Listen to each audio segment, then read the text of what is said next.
That's how I became CA at the age of 21. Is there no work-life balance in IB, or is that a myth? When we evaluate even publicly listed stocks, right, we have 2 to 3 North Stars, which you've realized are the most important metrics. Are you currently concerned at all about the high valuations that are there, especially in the small and mid-cap sectors? SEBI recently gave a report saying that 90% of F&O traders have made losses in FY22. Yeah, this is how your choices can make a difference.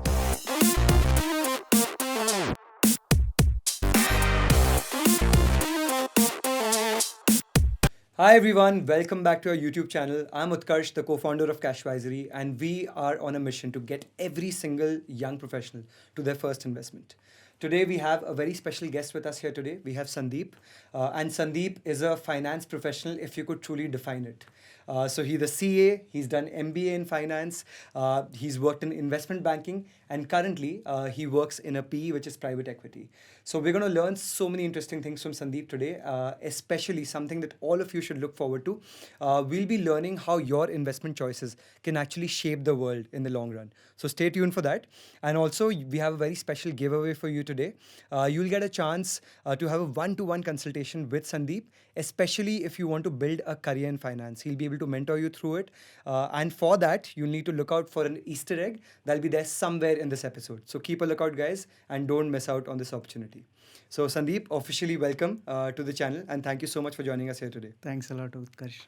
Okay, so first of all, with all the different qualifications in finance that you did so early in your career, right? And also you worked in IB and PE, which are the two most, I would say, coveted places that people want to work in. Was this always part of the plan? How did it happen? To be honest, it was not part of the plan. I have been topper all my school. And Nice. post 10th, I was also the school first. Then all my teachers, just like anybody, when you top a school, they also suggested me to go either science or medical, right? Right. IIT, all that stuff. But then somewhere I felt that I want to do something out of these two courses.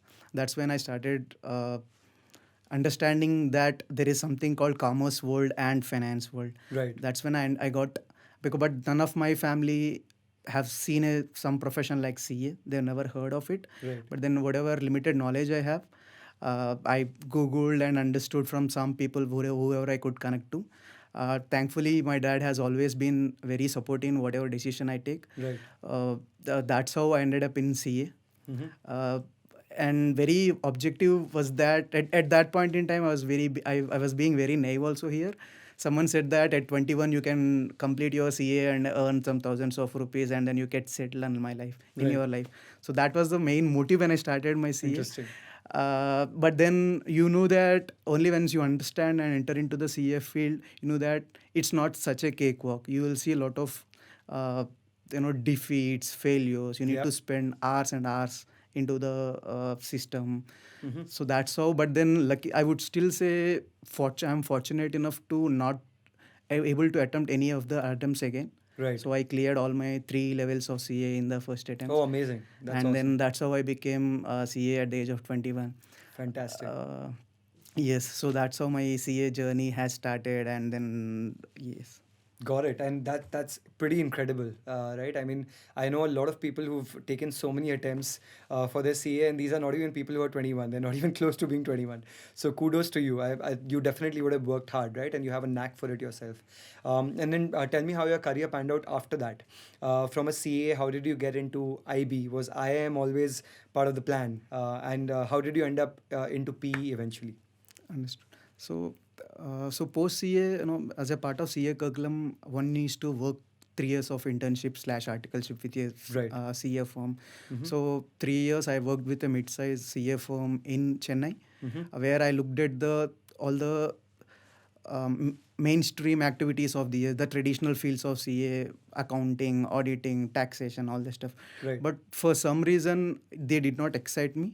Mhm. So that's when I thought maybe this is not my cup of tea after CA qualification. Right. I was looking at other opportunities, just like I started looking after my 10th. That's how my IB, that's how IB looked quite exciting for me. Right. And then that's how I ended up with one of the IBs post my CA journey. Got it. So IB, guys, is investment banking, for everyone that doesn't know, and it's one of the most difficult and sort of warranted. I mean, not warranted, but it's one of the most coveted fields that people want to get into. So how was that experience for you? Is it as crazy as we hear? Is there no work-life balance in IB, or is that a myth? This partial yes or no to answer to it. Okay. And just in any finance field, be it in IB or be it in PE or VC, so Mhm. there is always ebbs and flows.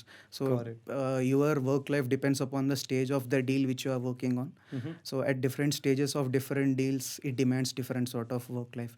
Got So it. there is no direct answer, I would say, but Mhm. then yes, it is hectic. Got it. Got it.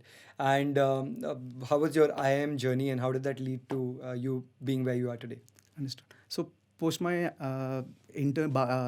working with my in investment banking, I thought somewhere I thought I might have a look at the core finance field. So especially the path for any professionals look like investment banking, that is the sell side, then you move to a buy side. Mhm. But then I understand that somewhere moving to that buy side is not very easy unless you have some sort of this pedigree, which IIM, the top IIMs gives you.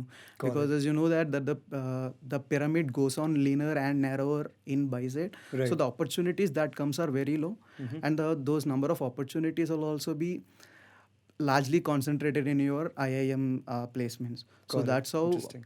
working with 2.5 years after an IB, I thought I'll attempt my CAT and I'll see if I can get in on any of three IIMs. Right. Thankfully and fortunately, I made it to IIM Bangalore, and that's how my IIM journey started. Amazing, amazing. And I'm sure, again, cracking CAT is also no easy feat, and getting into one of the top IIMs. So again, congratulations on that. Could you, just for the benefit of our audience, explain to them what buy side and sell side means when it comes to these sort of finance professions? Got it. So buy side and sell side are two coins of the investment world, I would say. So the sell side side includes your investment banks. All they try to do is to pitch your the companies for the buy side firms. When I say the buy side firms, the ones who actually invest in those companies. Right. So So your VCs and your PEs would yes, be VCs and PEs will be the buy side. So as I said, the usual path is someone moving from sell side to buy side. buy side. Okay. Very, very interesting. Even on the buy side, you had the choice between a VC and a PE, or it can be other alternative Alternate. funds as well, right? So is there any particular reason why you chose a PE, which is private equity, which also we would love for you to explain to the audience. But before we get to that, is there any reason why PE attracted you? It's not any specific reason as such. I was thinking that VC is more kind of a tech role, deep SaaS role, which is more suited to someone from IITs. So that Got was it. my misconception. Mhm. Then, so that's the reason I thought I'm more customized to a PE shop setup, Got it. because the way you evaluate a company from a VC lens and a private equity lens are very quite different and demands Yeah. different skill sets. Absolutely, absolutely. Now is the time to explain to our audience what private equity is and what exactly is it that you do. Understood. So if I need to explain it to layman in very crude form, the central idea behind any sort of investment vehicle is buy low in the hope of selling high. Right. And that works across the investment verticals, be it VC, be it PE, be it mutual fund, be it public investing. So it works everywhere. And when it comes to specifically to private equity investing, the word private here implies the private companies, Yeah. which by definition are not publics. That's how Companies Act defines it. Yeah. Yes, Absolutely. and public slash listed, there is a slight nuance between public and listed, but then for all practical purposes, you can consider them very to similar. be very similar. That's private implies, and the equity by definition means having ownership in something. Yeah. Private equity collectively means that you have ownership in a private company. Right. So what the entire game of private equity is that the fund managers call them the GPs, general partners. Right. So their responsibility is to identify those private companies, which and then invest in those companies, help them grow the business, manage the business to reach it to next levels, in the hope that you sell your stake at higher valuation and make a better return. Got it. And I deliberately use the word manage the companies, not run the companies, because private equity by definition takes a minority positions. They Right. won't typically take a majority position unless in a special circumstances. Makes sense. So a private equity doesn't effectively run the company, but it will ensure that the management of the company runs the company in a Right. such a way that the fund wants it to be run. Got it. I hope I did not. No, I think you did a con- great job, and I love how you broke up each term, right, to explain that and then come to the final definition. But just for the interest of the audience, just in case you don't know, public listed companies means, guys, any company that you can buy on the stock exchange, right? Which could be the stocks that you buy on your Zerodha, right? It could be HDFC Bank, it could be Reliance, or it could even be a smaller company that's listed on the exchange. Whereas P or private equity means those companies which you and I as retail investors can't go and invest into through a Zerodha, right? Yes. Very interesting. But specifically with your PE firm that you work with, you work in impact investing, right? So could you explain a bit more to the audience, what does impact investing mean? Yes, so the fund which I work with, we directly don't invest in impact investing, but there Mhm. are different verticals that does that. Got it. But then again, the basics of impact investing remains the same. It is different from traditional investing. Usually, people confuse between ESG investing and impact investing. I'll Right. come to that little bit later. Mhm. But impact investing I'll first talk on the traditional investing, that is for profit investing. Yep. The first and primary objective is to make financial return. Yep. But when it comes to impact investing, the primary focus is that you have a key focus that have a measurable impact on the positive impact on the society. Right. So that takes the precedence alongside the financial return. So it's not like the funds completely ignore or renounce their financial gains, Right. but then they slightly compromise on their financial returns just to get that first objective of getting that positive impact on the society. Got it. Got it.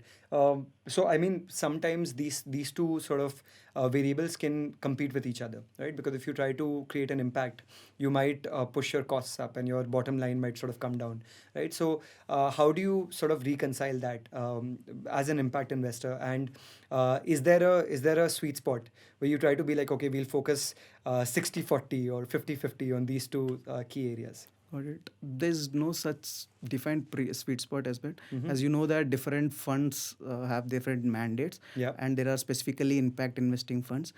Each of them works in different verticals. You know, the usual impact investing sectors are education, health, renewables is the recent, as we all know. Yeah. Again, as I said, the percentage between or where do they strike balance depends upon each firm and the partner or the fund GPs who's running that particular fund. Got it, got it.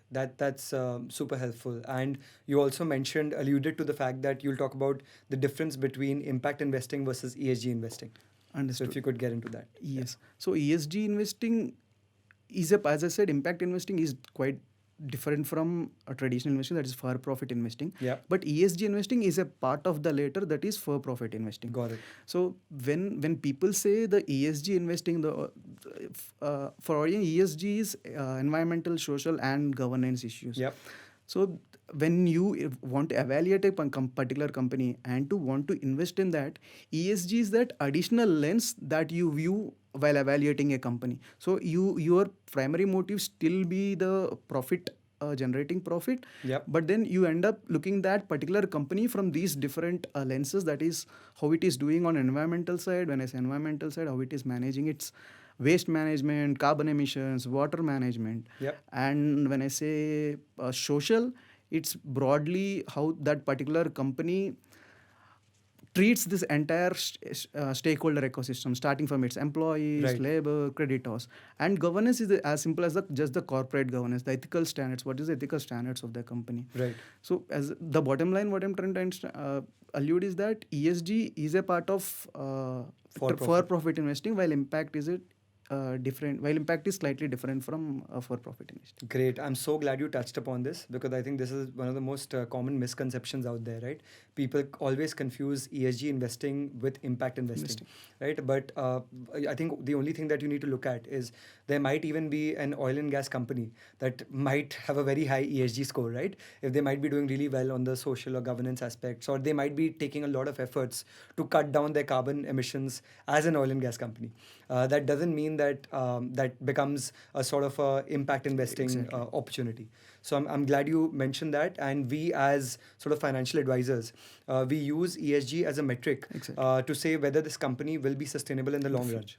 right? Because they'll be able to manage a lot of the risks in these three specific aspects, E, S, and G specifically, and as a result, be able to build a more sustainable business, right? So this is great, and I'm sure a lot of people have learned something new here because this is not a very common thing that people do know. So going a bit deeper onto the PE side and the impact investing side.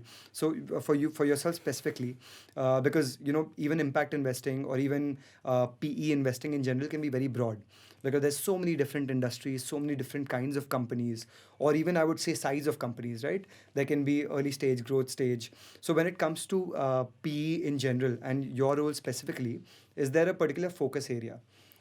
So my fund currently divided into different verticals. I am Mm-hmm. part of their consumer and consumer tech verticals. Right. And if someone asks me what's the most exciting aspect of your work, I would say the breadth of the business models which you get to see as a part of your daily routine, Right. daily job, and this is far more prevalent or gets that additional weightage when you are working in a consumer tech vertical, Right. because there are wide set of breadth of companies, right from say a quick commerce player to a ride hailing app, from a social media app. Right. So and maybe the fashion aggregators, marketplaces, so that's the unique challenge, I would say, also in this particular industry, Right. because you cannot apply the same set of lens for every company. Hmm. Each industry demands different, has its own nuances, Hmm. has its own set of intricacies that you need to understand before making that particular judgment to see if you actually want to have exposure in that particular industry. So Right. that's how every time you analyze a particular company, the the preliminary or the fundamental remains the same, but then you look at a company, every company differently. So Right. that ensures that your learning curve is always there and you are always up and running. Got it. Got it. Super interesting. And also in terms of the size of company or the scale or the particular sort of revenue multiples that they're generating, is there any particular sweet spot for PEs or private equity specifically? So private, as you know, the VC comes at the early stage of this Yes. life production, and then comes the growth private equity. Then there Mm-hmm. is late stage private equity as well. Yeah. So usually when we operate in the growth stage of private equity, Mm-hmm. so we tend to work anywhere between 200 to 800 crore, or sometimes 300 to 1000 crore top line as well. Got it. Then when you look at a late stage companies, so they might look at a far higher top line. Mm-hmm. But then, as you know, that from the last 2 years, the entire investing has changed. It's not the top line now; it's the bottom line. Bottom line. Exactly. You need to grow profitably. It's not longer only growth at the cost of your bottom line. Absolutely, absolutely. And I want to sort of talk about one particular thing with regards to private equity specifically, because a lot of times private equity gets a bad name, right? Because people are concerned about the fact that, okay, private equity sort of players come in, they get into a company, and their focus is so much on profitability that the company sort of loses its direction to some degree. Do you see any reality to this myth, or how do you guys manage it internally with your operations? Exactly. So when we initiate the idea of investing in the company, we clearly know why are we investing in this company, Right. and the founders of that particular company and the private equity, we are also on the same page. Aligned on that. Exactly. So from the very onset of before even we wiring the money, we knew that this is the purpose we are investing in your company, and this is where we want to see your company in say 4 5 years down the line. Correct. So as long as those principles are aligned, still aligned between the founders and the fund, I don't see any such sort of issues happening between the funds and the company. Got it. That's super interesting. Let's get a bit into your sort of operational side of things, right? So, in PE, let's say you have a few companies that you're evaluating, right? I'm sure you guys probably have a very large number of companies that you sort of analyze before you decide to pick a few that you invest in, right? So, could you take us through the overall process that you generally follow while evaluating any investment? Understood. Uh, so the process goes through I would say 3 4 stages. Mm-hmm. In the first stage is where you get a deal, so that's where the sell side investment bankers come in. Right. They pitch these particular companies to the buy side like PE and VC, Mm-hmm. that why this asset is an investable opportunity. Right. So that's the first stage. Once you have that first stage in picture, the what private equity fund starts to do, at least starts to do, is that you first want to, as I said, you play around different industries. You want to understand that particular industry in detail. Right. You might have done certain work in that particular industry, but again, you want to see the current trends in the industry, how the industry is growing. Right. Firstly, the TAM, is the market sizing is enough, and what are the tailwinds or the headwinds for the industry. Yep. And most importantly, the landscaping part. When I Hmm. say the landscaping, what I meant is that you are looking to invest in a company from a sector X. What are the other players in that particular sector? Hmm. Now you do an entire landscaping, firstly figuring out what are the companies that are there in this space, what are their business models, Right. and what is their EBITDA profiles, ROCE profiles, and Mhm. how their growth has seen. If in case, are there any particular issues that encompasses the entire industry and hitting all the players. Right. So that's the first stage of the company. Got it. First And stage of the so, evaluating company. just to sort of pitch in here, because while you're talking about this, I can see a lot of parallels between what a retail investor has to do while selecting an individual stock, right? So, we internally also have a very rigorous process when we create our model equity portfolios. In fact, this is really the first step that we take, which is we look at the different industries. And in fact, even before we zoom into the specific industries, we first look at the valuations and the sort of potential growth opportunity in each and every index or industry, right? So there we sort of zero in, okay, what are the industries that we want to focus on, and then we do a kind of a very similar analysis as to what you described. So Yes. which is very interesting for, I think, retail investors as well, that the process doesn't change Much. significantly, Yes. whether it's a listed company or a Right. PE Public. sort of a private company, right? So yeah, please go on. Yeah, so that's the first stage. And so what, as a funds, we all try to gaze in the first step is that, firstly, is this the industry we want to have exposure to? Yeah, Secondly, if we are zero down on this industry, then is this the player we want to bet on? absolutely. So that's where the right to win and differentiation of that particular player Yep. comes in. Moats. Exactly, the moat. Uh, then once we are confident that yes, this is a huge market, and this player has got something to do to grow, maybe top one or top two in this particular space. Yep. He has some differentiation, and if it is defensible, Hmm. we believe that yes, we can go ahead with this deal. Then our second stage comes into the picture, Right. and the most important part of entire private equity is the valuation part. Right.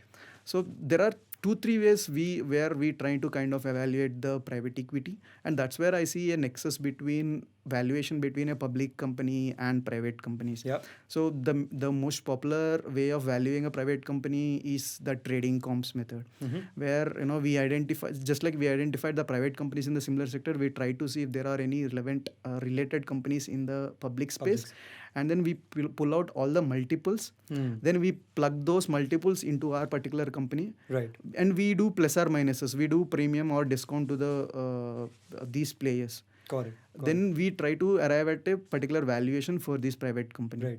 So just to quickly add something for the audience here. So guys, when Sandeep is saying multiples, it could be something like a revenue multiple, right? Or it could be a profit multiple. I think one common metric that most people by now are familiar with is P ratio, Yeah. right? So tell me about this, Sandeep. Like when you look at the sort of P ratio of a public listed company in a particular industry, right? Is there some level setting that needs to be done for a private equity stage company, or would it still be a very similar multiples that those companies would be trading at? No, as I said, that's the adjustment which we thought, which I was kind of referring it to. Right. It's it works for any multiple which you do. It may not be PE, the PE ratio. Hmm. It can be your EV to EBITDA multiple, or Right. EV to GM, or EV to revenue, for any matter. Hmm. And then that adjustment, how much premium or how much discount your particular company, the investment opportunity in question needs, is the subjective call which is taken by the deal evaluation team. Got it. Got it. Just one more quick thing. If you could quickly explain to the audience some of the ratios that you talked about. For example, EV to EBITDA. I think that would be a good one for people to understand. Understood. So EBITDA in very basic terms is the operating cash flow that a company generates at the end of the day, because that is before depreciation, after all the operating expenses. Yep. So that's how much cash profit, so that is a proxy for a cash profit, I would say. So that's the reason, the companies typically tend to use EV to EBITDA.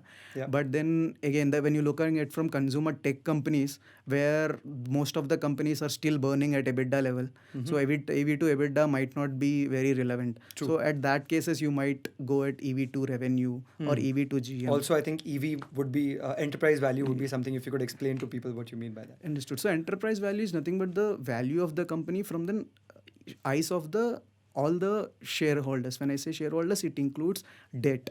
So both from equity perspective and debt perspective, if you want to acquire that particular company, how much is the value you pay? Right. Makes sense. Perfect. Please go on. Yeah. Yes. So that's how you arrive at the valuation. And then now the important part is that every fund has certain IRR metrics. When I say IRR, there's the internal rate of return. Right. How much return you expect to make on the by investing in that particular opportunity. Right. So and then this IRR targets keep on changing. Right. If you are looking for an very early stage company, since you are exposed to more risk, you want a higher IRR, Right. and vice versa if you are looking for a late stage company. Makes sense. So if these valuations, whatever we have done, ends up with this IRR metrics as well. Okay, it satiates our IRR returns. Right. That's when we say that this is what we want to do, and then that's when the discussions with the company start. Got it. We will say that you would have heard terms called term sheet, non-binding offer. Yeah. Yes. So those includes our interest in that particular company, saying that we want to invest in your company at Right. this valuation, at this multiple. That is both implied again, and how much you want to invest in, and most importantly, what are the rights you are asking as an investor. Got Because many a times valuation might be a concern, but many a times even this rights which an investor is asking might not be okay with the founder. Absolutely. So that's where even the deal breaks. No, 100%. And I think this is something that even folks who are working in early stage startups should know, right? That when you are sort of getting that term sheet from your investor, don't be afraid to get it. In fact, not even afraid. Make sure you have a legal person take a look at it. Make sure you have lawyers so that those terms are also, they should be in both persons' interests. They shouldn't be skewed to one place, right? So I think very important thing that you highlighted. Another thing that you've been talking about, which is the valuation piece, right? So for us internally, when we evaluate even publicly listed stocks, right, we have 2 to 3 North Stars, which we've realized are the most important metrics, right? Valuation being one of them, which is super important. The price at which you get something is obviously super critical in terms of how much value you can get out of it. And the other 2 metrics for us is the sort of EPS, which is the earnings per share. In the case of a listed company, how those profits are growing, how they will continue to grow, and that's where those qualitative factors Aspects come in come. on the industry side, on the moat side, that whether this particular company can outperform the other companies in the industry, Exactly. whether this company can sort of or this industry can continue to have growth over the next few years. So many things that all of us can sort of relate to and learn from each other when it comes to these investment I would say ideologies, right? So when it comes to you being a professional PE, right? Are these best practices, learnings, are they implementable in your own equity and stock portfolio as well? Yes, as I said, there are as we spoke, you rightly mentioned out, there is just some bit of overlay between private equity investing and public investing. Yeah. But then, as I said, there is a nexus between these two markets, especially when you are in private equity investing.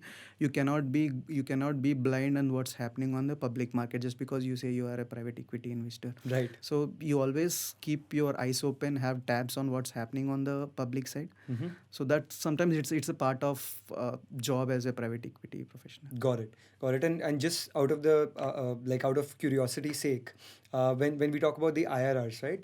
Now, when it comes to equity public listed stock investing, we generally say that a 12%, 14%, around that range IRR is considered good. For a PE firm, what's the a range of IRR that you guys generally look out for? Understood. So as I said, it depends upon the stage of the company which you are coming in Yeah. and the risks which you perceive and you take on your side. Mm-hmm. So as I said, for an early stage company, anywhere between 35 to 40, sometimes Got it. slightly north of 40% is what 30 to 40 is percentage. Mm-hmm. But then if you are looking for a large deal, a scaled player, Mm-hmm. then anything less than 30 and 25% range also works. Got it, got it. So, guys, as we kind of reiterate in almost every episode, higher returns always come with higher risks, right? So, PE firms are definitely taking a lot of risks, but it's a calculated risk, right? Because they won't be investing in one company; they'll be investing in at least 5 to 10 different opportunities. So, some will win big, just like the VC model, and some might completely not work out. So this is something important that all of you should know. Just don't run after assets that come with high IRR, because they do come with high risks as well. So understanding those risks is super important. Exactly, Right? and you brought out the important aspect between the risk return rewards ratios between private equity and a public investing. Yeah. And your risk goes parallelly with your return. That's the very basic law of finance. Yeah. There are certain, and the reason why a private equity fund looks for that higher return is there are specific risk which only a private company has versus compared to a public company. Right. So one that might be the one good, the one major risk is that liquidity risk. Yeah. Who will provide you exit at the end? And the second thing might be the key man risk, unless usually or not ordinarily in case of a public limited company, private limiteds are very concentrated and Yep. dependent on the startups. Sorry, the founders. The founders. Yes. And the third thing might be your business risk. Hmm. You are underwriting this particular company for the next few years, saying that I'll take my revenue from X to 10x or X to 5x. Right. So that's the risk which you want to take. Hmm. And so for all these particular risks which are slightly not there in public, I wouldn't say they are absent, Mhm. but then to some extent they are hedged. For Right. that reason, private equity firms expect a slightly higher return than a public investor. Got it, got it.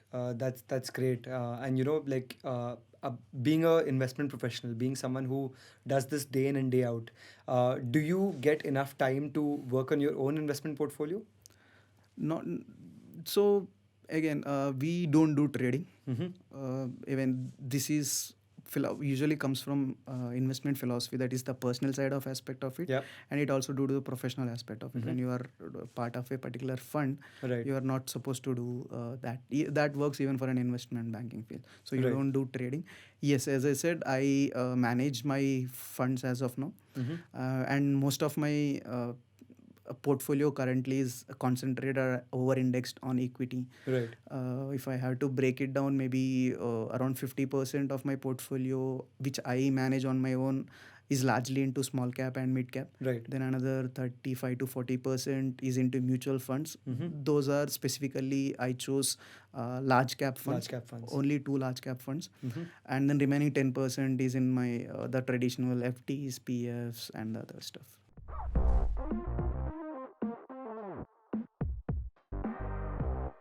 Hey, sorry to interrupt, but you've come across the Easter egg. So lucky you. And Sandeep here now will tell you exactly what you need to do.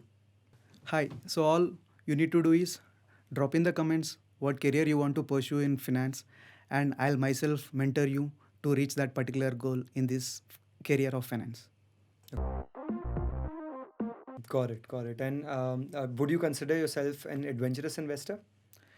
Yes, at this point in time, yes. Again, at different stages in life, you want to be, you will have different risk appetite levels. So Absolutely. yes, at this point in time, for my personal reasons, and professional reasons. That's the reason I have allocated 90% of my portfolio to equity. Yeah. So at this point in time, at least I believe that I have that slightly higher risk appetite levels. So yes, you can. Absolutely. And I think this is something that most young investors can learn from, that when we have time on our side, right, we can take more risks, more calculated risks. But of course, when you're doing that, you need to assume that this is a longer term portfolio Exactly. and you don't expect returns in the short run. Exactly. But I'm also glad that you touched upon the 10 to 15% which you have in FDs or short term bond or equivalents, right? Because though that emergency funds, the Exactly. short term liquidity for your 1 or 2 year needs is also something that's critical. It helps you maintain that balance in your portfolio, right? Great to understand how your equity split is currently, right? But when it comes to the small and mid cap allocation of 50%, are you currently concerned at all about the valuations, the high valuations that are there, especially in the small and mid cap sectors? See, there's no denying the fact that currently small and mid caps are slightly overvalued, because if you see the year to date, calendar year 2024, while the Nifty 50, which consists of the large cap stocks, returned 10%, while small cap and mid cap returned almost twice of it, Right. not 20-21%. Mhm. So, but then again, that's the very nature of the small cap and mid cap, because they are high beta stocks. When Yeah. the overall market performs well, you tend to get a higher return, rather more than what market is there. Right. Yes, so again, I was going through some of the brokerage reports and the research reports and talking to some of the experts as a part of my. So, bottom line, I can gauge is that in the first half, yes, there is slightly some amount of overheat that's been happening in mid cap and small cap, Mhm. and that can dampen the returns profile in the second half. Right. But again, the as long as the India's growth story remains intact with stable government and exuberance of those domestic investors and the retail investors, Mhm. and most importantly FIS being the net sellers, Yep. so that we are not relying on them for our market. So as long as these particular broad factors remain intact, I think even at a lower return, mid cap and small cap might hold. Right, right, and very very important points you made there, right? I want to summarize some of these for our audiences. So I think one thing that Sandeep mentioned is that the return profile in the second half of the year might not be that great, right? But if you're someone who's a long term investor, Exactly. if you're someone who's looking for a 5 to 10 year time horizon, you don't need to be concerned about these shorter term pieces, right? So very common question we get: should I stop my SIP in small and mid caps? Right? Very simple answer: no. If it's an SIP, your entire game is to take away the timing, right? Exactly. You need to keep doing your SIPs month on month, and in 5 to 10 years, everything will even out, Exactly. right? But make sure, because I also meet some people who take the other extreme, right? Which means, oh, small cap funds have given me 50% return in the last 1 year. I'm going to put my entire portfolio in small cap. Now that is you're kind of setting yourself up for failure, Exactly. because when those sort of bad times come, These are the your ones. portfolio will probably be in negative. Exactly. Right? So maintain that balance, guys. Like, have some diversification, but don't get overly concerned about these sort of things in the short term, right? As Exactly. long as you're looking for long term Exactly, investing. and this is far more prevalent in small cap and mid cap. Yes. Because unlike in large cap, where swing trades might not move the needle much, Yes. but in case of small cap and mid cap having less than 5,000 crore, 7,000, 10,000 crore market cap, Yeah. a large order can swing the needle in Quite a bit. Quite a bit, and Absolutely. most importantly, without any change in the fundamental characteristics of the company. True that. So to tail to wither that particular storm, Mhm. you need to have a long-term POV perspective on the small cap and mid cap. Totally agreed. Totally agreed. And one more point that you highlighted in this part was about the fact that as long as the India story and the story of Indian growth continues, right, we won't need to rely on foreign institutional investors to keep pumping in money. And I think that's a very important dynamic shift That's that is exactly. happening in India very recently, Yes. right? With all of us retail investors coming in and the volumes of retail investors kind of becoming very large in comparison to the foreign institutional investors. I think this is very positive for India. It'll make the Yes. market so much more stable. So I'm very bullish about that. And I want to tell all you retail investors, guys, when there's a 10%, 20% market crash, don't sell off your investments. Don't panic and exit, right? Because that leads to a sort of a snowball effect and creates a pretty terrible situation. And that creates a cycle of people opening demat accounts and then closing demat accounts, right? So stick through those ups and downs and you will make money in the long run. I think that'll be the key takeaway to kind of wrap up this equity investing segment that we did. Yes, right? it's just as maybe we we can take this up on F&O as well. Yeah, yeah, please. Yes. Yeah, FNOs I think is a hot topic, right? Exactly. Especially with the budget. So please. So the exuberance which you are seeing, these young adults, Hmm. most of them are going to F&O segment Correct. for all the wrong reasons. Yes. But I can give myself as an example. When I just started my investing at trading gear, I've burnt my fingers. Right. I In- think all in- of us have in the early Exactly days. in the F&O segment, especially if you are a very nascent investor Hmm. with a limited capital. Going into F&O segment doesn't help you in the long run. At all. Yeah. And then the writing is on the wall. In fact, SEBI recently gave a report saying that 90% of F&O traders have made losses Lose in money. FY22. Yep. And that also holds good for intraday traders. 70% are making the losses. Exactly. So exactly. So as you said, when you don't have enough capital and when you don't have that tech savvy knowledge on F&O segments, Yep. I believe that you are always on the negative side, because the sellers, most likely these retail investors will be the option buyers. Right. They pay premium. Correct. And thinking that the max loss I have is my premium, but then I have exposure to unlimited profit. Yep. But then you think from the other's perspective, where you are actually selling those options, Mhm. they are sitting on a unlimited. They are sitting. So again, they just imagine how much homework would they have done, Yeah. and how much capital they are sitting on. They are sitting just to manage the risks on the sell side. True that. And True then that. you're always waging a war against time, theta. So you just lose your premium just by the passage of time, without your stock price moving anything. Right, absolutely, and I think just to sort of summarize the key takeaway for our audiences, basically, whenever in investing in the stock markets, especially in the short term, if you win, someone else loses. If you lose, someone else wins, right? And you need to see who you're competing against. You're competing against people with very big sort of check sizes, a lot of specialized knowledge. So the probability of you losing is very high. Exactly. Right? So that explains it. yes, F&O is a zero-sum game, as you said. If one Exactly. is losing and one is, but might not be for stock markets. Correct. But F&O, yes. F&O for sure. Yes. Right. Great. I'm really glad you touched upon this because I think our priorities tend to become very short-term gratification, right? How do I make money in the near term? But it's that perspective shift that sustainable money is made in the longer run. Exactly. You might get lucky initially, right? But it's not sustainable. Is what the key Exactly. point And is. that's what governments have started focusing on. As you see, Yeah. the STT increase. Yes. And even the governments like RBI and SEBI, they have realized that there's a lot of overheating that is happening on the F&O segment. Yep.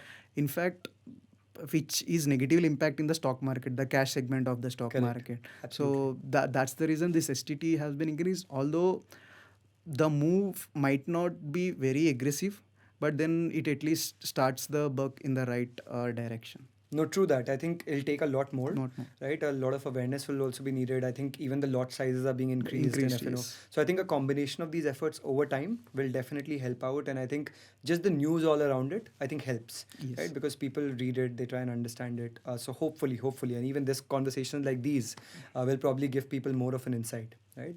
Now, going back to your portfolio, we talked about the sort of equity, mutual funds, and the fixed D part. Have you dabbled into any other asset classes, be it gold, be it property, or maybe even other alternatives, right? If you haven't done it so far, do you have plans of doing it in the future? So as of now, I've not dabbled it much. Mhm. Again, if I have to take the example of gold, usually people hedge it versus the stock market. Correct. Yes, Absolutely. but then as I said, my 80-90% is with stock market. Yeah. And as I said, I have my high risk appetite, Mhm. which is directly proportional to my return. Yeah. And then, as you know, that my return is inversely proportional to my diversification. Correct. So the more I diversify, the more compromise I am in the return. Yeah. So for that reason, I'm not investing anything in gold at this point in time. Got it. But again, maybe in next 2-3 years, 4 years, as the market goes, I might move some of my Right. portfolio to So gold. this is a very important thing that you mentioned here, Sandeep, because I think we keep talking about how important diversification is for retail investors, and primarily it's the fact that you don't put all your eggs in one basket, right? But I think there's a bit more nuance to it. Like there can be diversification of multiple kinds. There's diversification in terms of investing in one stock versus investing in 10 stocks, right? Then there is diversification of investing in just small caps versus small cap, mid cap, large cap. Yes. Then there is diversification in terms of just investing in all these kinds of stocks Exactly. versus investing in stocks plus gold plus property, right? Exactly. So there's multiple layers of Layers of diversification. So it's not that you don't have diversification at all in your Right, portfolio. exactly. You have diversified to that second level, Level. which is within the equity asset class, right? So I think this is one very important piece of information that you guys should know. And what Sandeep mentioned is he wants to keep his risk exposure high right now, right? Because he wants to sort of get a higher return, and return and risks are correlated. But even within a certain risk profile, you can try to maximize your Maximize returns. So I think it's a bit more nuanced, guys.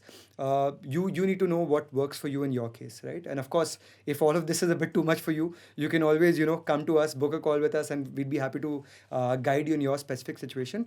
But I'm glad you touched upon this because this is a contrarian view, which I Exactly. don't think people fully understand. And I think it's a bit risky as well Exactly. because if you suddenly tell all retail investors diversification is bad Bad. because the returns will not be there, it might be that they might take too much risk. Exactly. So you got to maintain this balance somewhere in between. But yeah, good to touch upon it. Also, any particular thoughts that you would like to share for our audiences about alternative investments? So alternative investment, firstly, for retail investors, uh, even by law or by the amount of by the default, the quantum of amount involved might not be a direct choice for the retail Absolutely. investors. True. Yes. So because as I said, when you say alternative investments, I'm presuming it to be startups. It can be startups. It Yes. can be other kinds of AIF as well. But as you mentioned, the ticket sizes of those Also, investments are so much larger. Exactly. So for that purpose, there's only small chunk of population that can take that particular amount of risk. And then, as I said, being it startups or the alternate investment funds, comes with a different risk profile, and you need to ensure that. And it's not, as I said, it should not be looked in a silo. It needs to be looked at from a overall portfolio perspective. Agreed. How much it's adding to your portfolio in terms of the overall investment strategy. Right. Perfect. Now, one very important question, which we talked about at the start, which is impact investing and how you can sort of make a difference to the world by your investment choices. So, how can retail investors think about this? Because now there are so many options that people can do, right? They can maybe invest in those companies that are more working towards decarbonization or EVs, right? Which would be considered good environmental choices. So, how can one's investment choices actually make an impact to the environment? And again, how can an individual, just like a PE fund, maintain that balance between profitability as well as having a positive impact? Yes. So how can your investment choices shape up the world? The answer to is yes, but then it might appear overstretched at this point in time. Right. So the reason is that as a retail investor, if you see, this has been concept of this institutionalization of savings. Right. Everybody is pumping their money into the mutual funds and all the all the other fund managers. Mhm. When as a retail investor you are, I want to speak this in conjunction with impact investing and ESG investing. Right. When you start to value companies that are this ESG compliable, having higher ESG scores, when you start valuing those companies higher than those companies that are not that great on the ESG score, you are inherently giving that particular higher valuation to those particular companies. Right. And as I said, it's all valuation game. Suppose Mm. when a private company sees that a particular company getting that higher valuation because of that ESG concerns, Yep. this private equity fund will also coerce that particular companies to take all those ESG measures that your competitor has been taking Right. in such a way that it just has a broader impact on the industry as such. So it might be an or in a case of overall industry. So when this might be a small step, Yep. but then as it moves, it will move the needle across the industry. Right. So somewhere the start as a retail investor, again, usually who plays in public markets. So if you start, bottom line is, if you start investing and giving those higher significance to those particular companies who are ESG compliant, Mm-hmm. and that will have a trickle down effect on the entire industry. Right. And as I said, PE markets and the public markets have an excess between them. Right. Once the private equity guys knows that public investors are attaching higher multiples to those companies that are ESG compliance. Right. So your exits would be higher. Exactly. Then the private equity companies will plug that particular point into the valuations and their evaluation criteria. So Got that kinds of feed into the not just the mature stage of the companies, it kinds of feed into the growth stage of stage. the company. So that's how this impact trickles down, Right. and that's how hopefully we will see a better world.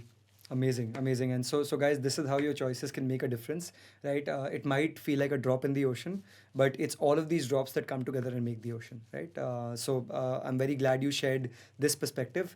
Now we're going to be moving to a very interesting segment of our episode, which is the rapid fire round, right? So there's going to be rapid questions and rapid answers. Okay, don't spend too much time on thinking. Okay, stock versus crypto. Any day stocks. Okay, PE versus VC. At this point, PE. Okay. Public listed companies or private equity, privately listed companies. Again, private listed company. Okay. CA versus MBA. To be very honest, this is where I cannot differentiate, because I always say this to people. CA is what got me into IIM, MBA. Okay. Without CA, I don't have my IB, and without these two, I don't have a seat in any IIM, because it's a two-way. Even the campus looks as what sort of value addition you want to bring it to the batch. Right. So that's how I think that CA is a way to achieve at my MBA. Got it. Very interesting. Okay. Music versus sports. Maybe sports on weekdays, music on weekends. Nice one. Beaches or mountains? Not much difference. No particular preference. Timing the market or time in the market? Very obvious, time in the market. US stocks or Indian stocks? At this point, Indian stocks. Right. Agreed. Favorite book? So I'm not a avid book reader, but I've just started Game of Thrones because I watched this Right. TV show, but then I've heard that it is a lot more exciting when you actually read the books. Right. Absolutely. Much more descriptive, I would Exactly. say. One advice for your younger self? I would say stop worrying less, start living more. Right. Because when I look in hindsight, I was worrying even for a trivial matters, but then which doesn't have anything to do in life, say after 1 year or 2 years. Right. So that's the message which I would give to my younger self. That's super amazing and a great message to leave our audiences with. That obviously you have certain goals and ambitions, but don't let that become a stressor. Enjoy your life. Don't fret the small things. Right. We always, in hindsight, we realize we were fretting on such inconsequential things. And Sandeep, thank you so much. This was a very insightful conversation, I'm sure, for audiences, and I'm sure you guys learned something new. And if you guys have any follow-up questions, if you guys did not understand anything, or just any other burning questions about finance, feel free to book a call with either me or my co-founder Arpita. You'll find the link in the description. Don't forget to like, subscribe, and share it with someone who might benefit. Thank you so much again, Sandeep. Thanks a lot, Utkarsh. Honored.